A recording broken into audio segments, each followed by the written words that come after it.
Selamat siang semuanya. Siang. Baiklah, berhubungan teman-teman sudah berkumpul di ruang rapat ini, alangkah baiknya terlebih dahulu kita berdoa.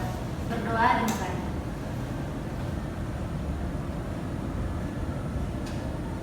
Berdoa dicukupkan. Baiklah, di sini saya sebagai moderator dari rapat ini ingin menyampaikan maksud dan tujuan kita berkumpul di ruangan rapat ini, yaitu mendiskusikan solusi dan masalah toilet WBI yang sering basah dan kotor oleh penggunanya. Untuk mempersingkat waktu, saya lemparkan pertanyaan di dalam forum ini. Jika ada saran atau masukan, saya persilahkan. Kalau moderator, saya punya pendapat. Pendapat saya itu tentang patuhi aturan yang sudah ada. Patuhi aturan yang sudah ada. Seperti mana contohnya itu? Seperti maksud dari penjelasan patuhi aturan yang sudah ada itu merupakan suatu hal yang penting karena pertama kali pada saat orang masuk ke dalam toilet yang dilihat adalah kenyamanan bagi semua pengguna WBI. Oleh karena itu, penting untuk kita selalu mengikuti aturan yang sudah ada. Seperti gunakan air secukupnya saja, tidak berlebihan. Yang kedua itu gunakan sabun cair secukupnya. Dan yang ketiga, matikan air keran ketika sudah selesai menggunakannya. Dan yang keempat itu mengurangi penggunaan tisu yang berlebihan. Ada sanggahan dari yang lain untuk memperjelas dari yang diberikan oleh kawan kita?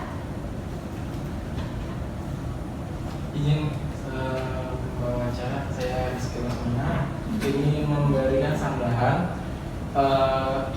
Gimana kalau kita tidak bagaimana kalau kita memberikan edukasi dan kesadaran diri.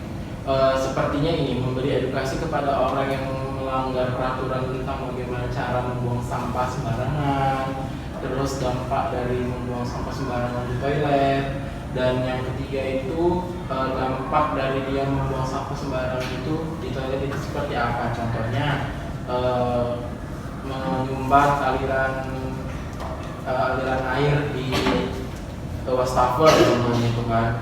Terus keseringan sih yang saya lihat di toilet cowok, asal mereka siap mencuci tangan ataupun cuci muka, kebiasaan buruk orang itu keran tidak dimatikan. Siap mencuci muka, mencuci tangan, baru dimatikan. Jadi gini, sebelum mereka melakukan kegiatan itu, coba matikan dulu kerannya, baru orang itu meninggalkan tempat itu. Kadang kebiasaannya ini habis mencuci tangan, mencuci muka, air itu langsung diciprat-cipratkan gitu ke kaca, ke meja di wastafel itu. Jadi membuat basah toilet itu dari situ. Jadi dampak basah dari toilet itu buat sarang penyakit bakteri atau itu. Jadi secara tidak langsung mereka menyebarkan virus di situ. Dan satu lagi, kalau misalnya siap mencuci tangan, alangkah baiknya itu mengeringkan tangan pakai mesin pengering yang sudah disediakan di toilet masing-masing. Situ saja sih saran dari saya. Berarti kesimpulannya kita memperkuat kesadaran kita sendiri saja. Ada sangkaan yang lain untuk menambahkan ide kita ini? Baiklah teman-teman, untuk menambahi beberapa pendapat kawan-kawan yang sudah ada di depan ini, bagaimana jika kita membuat denda atau sanksi kepada teman kita yang melanggar peraturan yang sudah kita sepakati? Contohnya denda biaya sebesar kesepakatan yang kita buat. Terus sanksi membersihkan kamar mandi selama 1 minggu.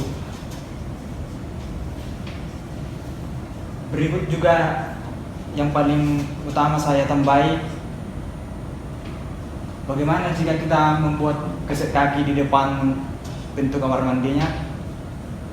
Tujuannya supaya lantainya tidak kotor.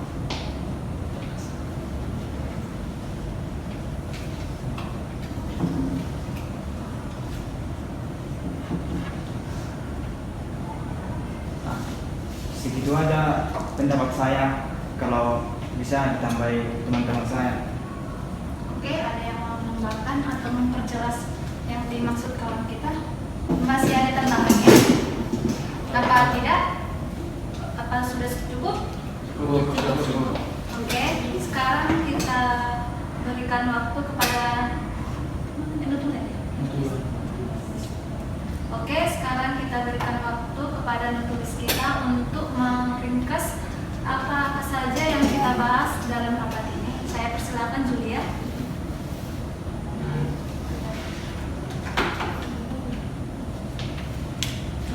Baiklah, kesimpulan dari rapat kita pada hari ini yang bertema toilet PBI yang sering basah dan kotor oleh penggunanya. Yang pertama yaitu patuhi aturan yang ada. Yang dimaksudnya yaitu kita penting untuk selalu mengikuti aturan yang sudah ada, seperti gunakan air seperlunya saja, tidak berlebihan. Dan yang kedua, gunakan sabun cair secukupnya.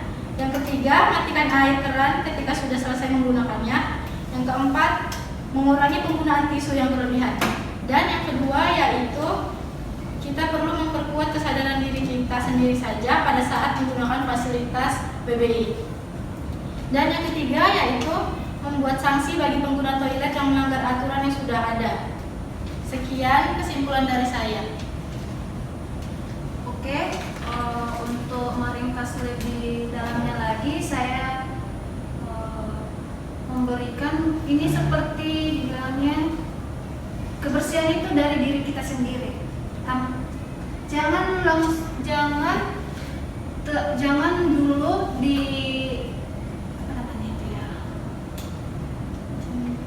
jangan dulu diperintahkan oleh orang lain untuk membersihkan toilet kita, karena toilet kita juga kan kita yang pakai, bukan orang lain.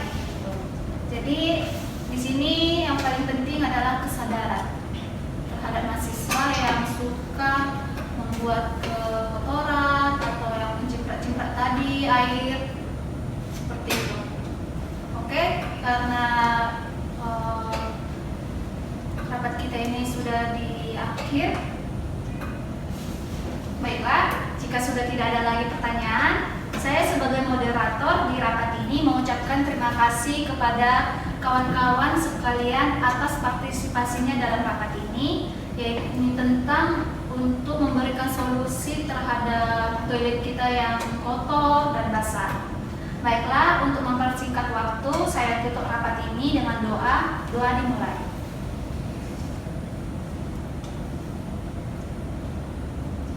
Doa dicukupkan.